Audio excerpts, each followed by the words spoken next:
Avec Lily, on est à peu près 2 semaines des élections municipales et là, le candidat à la mairie de Montréal, Luc Rabouin, s'engage à ce que la construction d'écoles dans la métropole devienne une priorité. Il s'est rendu sur le terrain d'ailleurs où il y a une école qui est espérée depuis longtemps.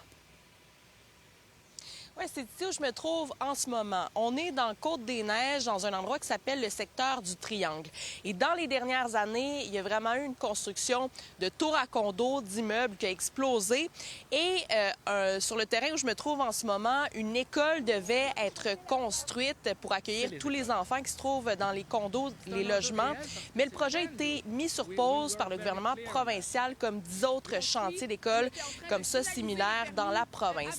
Et donc, Luc Rabouin, ce qu'il dit s'il est élu à la mairie de Montréal, c'est qu'il va faire de la construction des écoles une priorité pour faire débloquer les fonds et lancer les chantiers.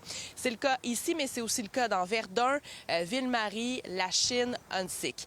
Luc Rabouin est aussi revenu sur le dévoilement de la plateforme de sa rivale principale, Soraya Martinez-Ferrada, qui a été présentée hier. Il y a 2 enjeux principaux. Un des enjeux, c'est l'abordabilité du logement. Donc, pour que les familles restent, il faut qu'on s'assure qu'elles ont accès à des logements à un coût abordable. Il faut assurer des milieux de vie sécuritaires. Donc, on a déjà commencé à sécuriser les déplacements autour des écoles. On va aller encore plus loin en nous assurant que toutes les écoles vont être sécurisées, puis qu'on va ajouter des photoradars pour que quand les enfants partent à pied puis qu'ils s'en vont à l'école, que les parents aient la tête tranquille. Lily, je regardais les plus récents chiffres.